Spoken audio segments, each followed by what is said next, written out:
बच्चों अब हम सीखेंगे एक्सरसाइज 8.1 का क्वेश्चन नंबर 7। देखो बहुत ही इंपॉर्टेंट क्वेश्चन है।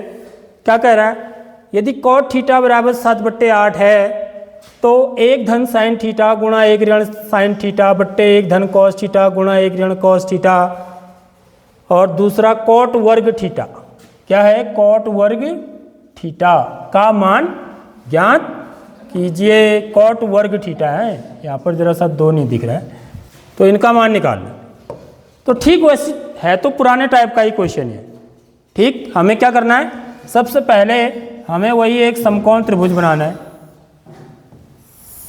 एक समकोण त्रिभुज बनाएंगे जिसमें कि जो न्यून कोण है इसका मान क्या रख देना, आपको थीटा रख देना। ठीक है, बाकी इसके शीर्ष ए बी सी, जहां पर कि कोण बी क्या है, समकोण है। ठीक है, माना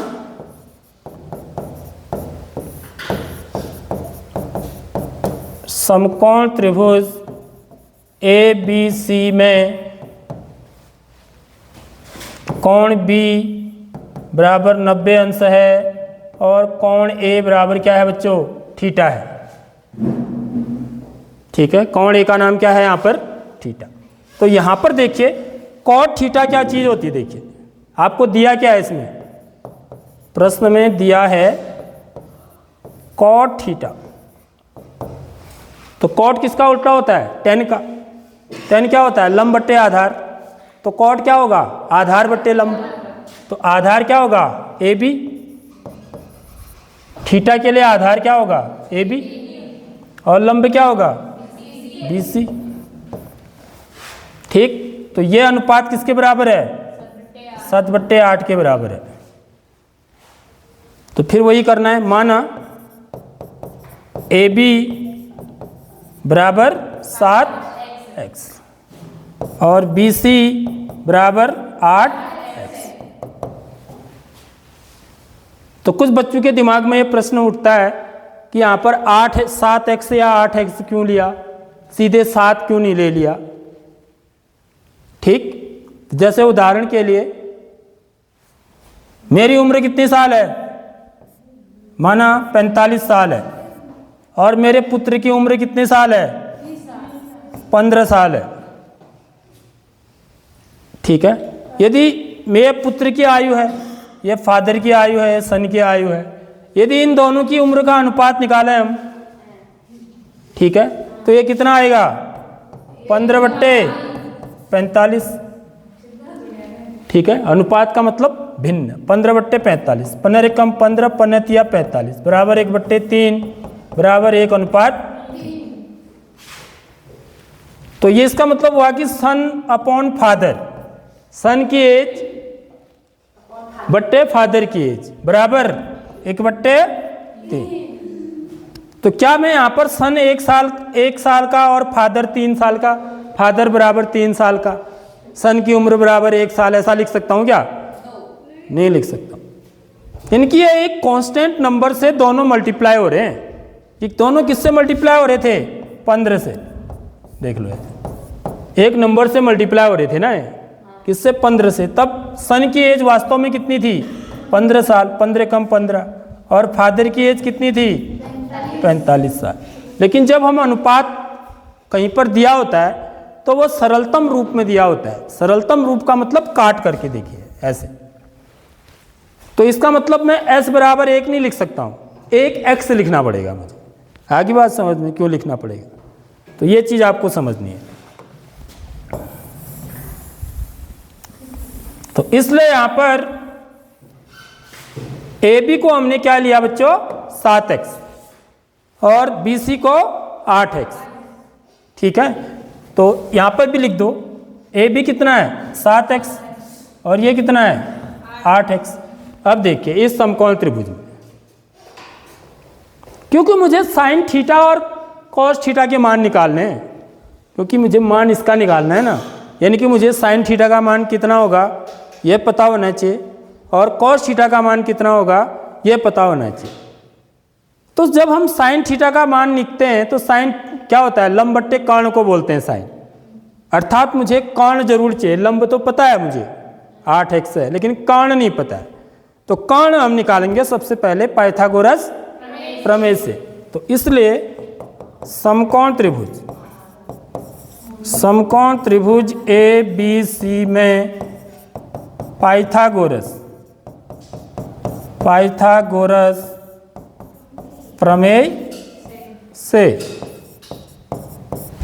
क्या हो जाएगा, AC का वर्ग कर्ण का वर्ग बराबर आधार का वर्ग धन लंब का वर्ग। ठीक है, तो AC का वर्ग बराबर AB का वर्ग धन BC का वर्ग। तो यहाँ से AC का वर्ग बराबर आ जाएगा, AB कितना है 7x, 7x को ब्रैकेट में लिखेंगे क्योंकि 7 का भी वर्ग होगा और x का भी वर्ग होगा, इसलिए धन 8x का वर्ग, 8 का भी वर्ग होगा x का भी वर्ग होगा। तो यहां से क्या आ जाएगा बच्चों, AC का वर्ग बराबर 7 49 x वर्ग धन 8 8 64 x वर्ग। तो इन दो को ऐड करेंगे तो AC का वर्ग बराबर आ गया 9 4 13 का 3 हासिल 1 6 4 10 और 1 11 x वर्ग।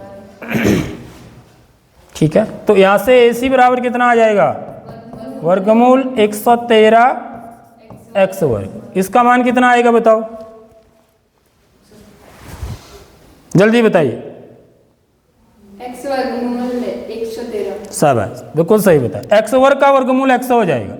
113 का वर्गमूल पता नहीं है हमको, ये पूर्ण वर्ग संख्या नहीं है, तो इसलिए इसको हम क्या लिखेंगे 113 ही लिखेंगे, x वर्गमूल 113। ठीक है, तो कर्ण कितना आ गया बच्चों, x वर्गमूल 113 आ गया। ठीक है, आगे बात समझ में।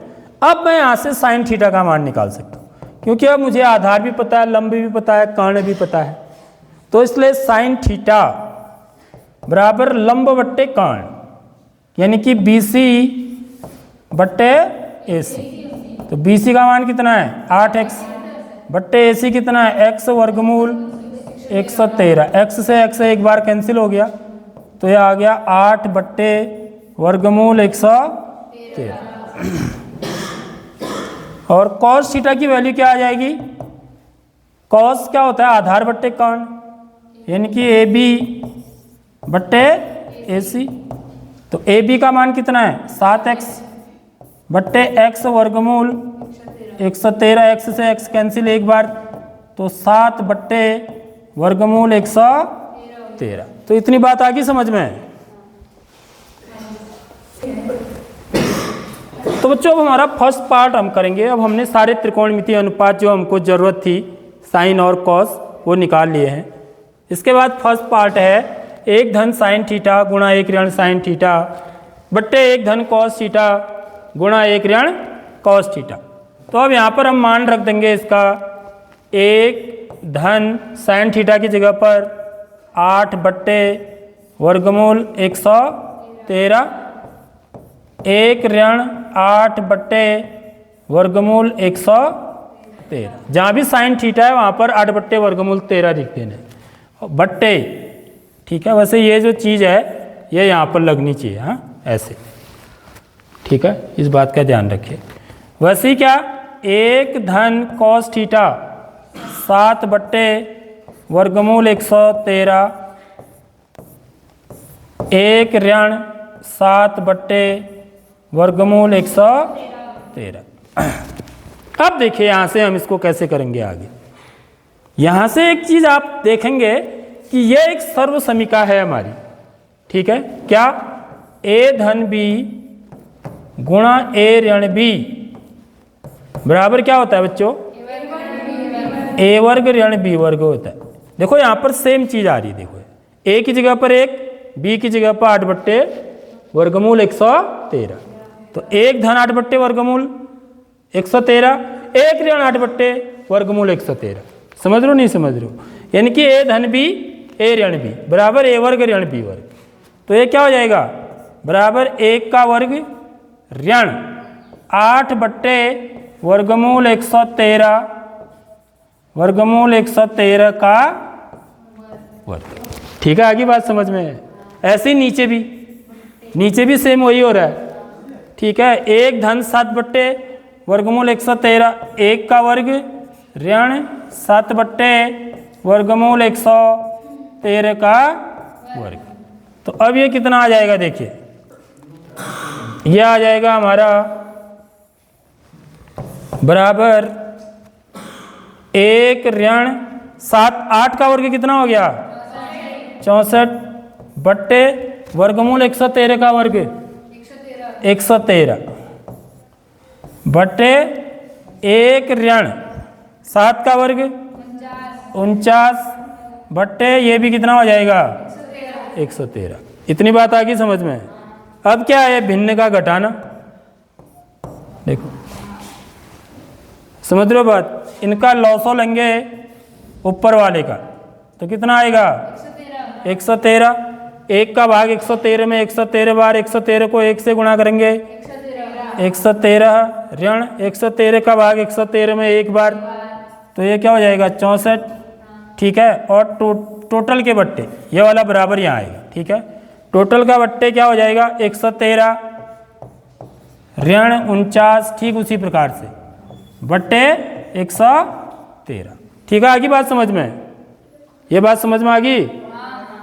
हरों का लॉसो ले लिया ना, फिर घटा दिया, उसके बाद हम जरा सा यहाँ चले जाते हैं, फिर जगह यहीं बची है।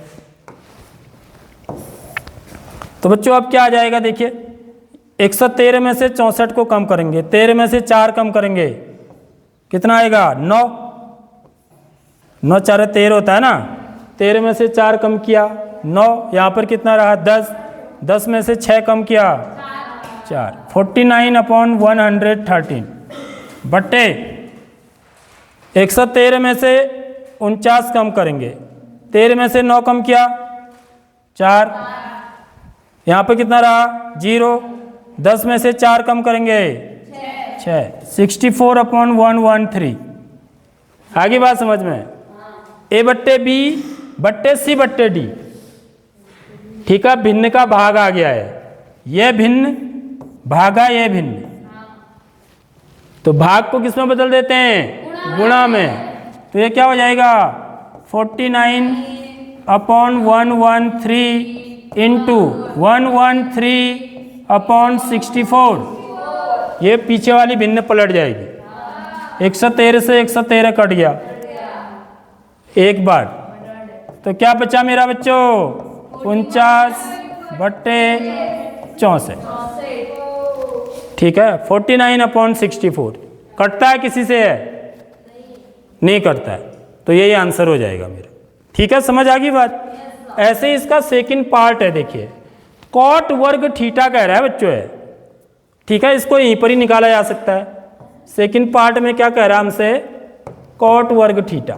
सेकंड पार्ट है कॉट वर्ग थीटा, तो इसका मतलब क्या होता है समझ लो, त्रिकोणमिति में, त्रिकोणमिति में इसका मतलब होता है कॉट थीटा का वर्ग, इसी को कॉट वर्ग थीटा बोलते हैं। ये बात याद रखो, कॉट वर्ग थीटा का मतलब होता है कॉस लिखा गया कॉट थीटा पूरे का वर्ग। समझ में आ रही बात, इसी को कॉट वर्ग थीटा लिखा जाता है त्रिकोणमिति में। नहीं समझे बात, समझे नहीं समझे तो कोई बात नहीं। फिर कॉट वर्ग थीटा को हम लिखते हैं कॉट थीटा पूरे का वर्ग। ठीक है, यहाँ पर जो वर्ग है ना, इसका मतलब यह है कि ये पूरे का वर्ग है। वर्ग यहाँ पर ना यहाँ लगा देते हैं, समझ लो इस चीज़ को। तब ये कितना हो जाएगा, कॉट थीटा का मान तो पहले ही निकला है 7/8 पूरे का वर्ग, तो 7 का वर्ग 49/8 का वर्ग 50। देखो ये दोनों बराबर आ रहे हैं, ये मान और ये मान, इसका मान भी तो 49/64 आ रहा है और इसका मान भी कितना आ रहा है 4/64। तो ये चीज़ आपको याद रखनी है यहाँ पर बच्चों, ये आगे भी आएगा। हाँ, ऐसा ये आगे आते रहेगा, फिर आपको याद हो जाएगा कि इसको ऐसे लिखा जाता है। कॉट वर्ग थीटा को कॉट थीटा पूरे का वर्ग लिखेंगे, यानी कि कॉट थीटा का मान कितना है 7/8, तो उसका वर्ग कर देंगे।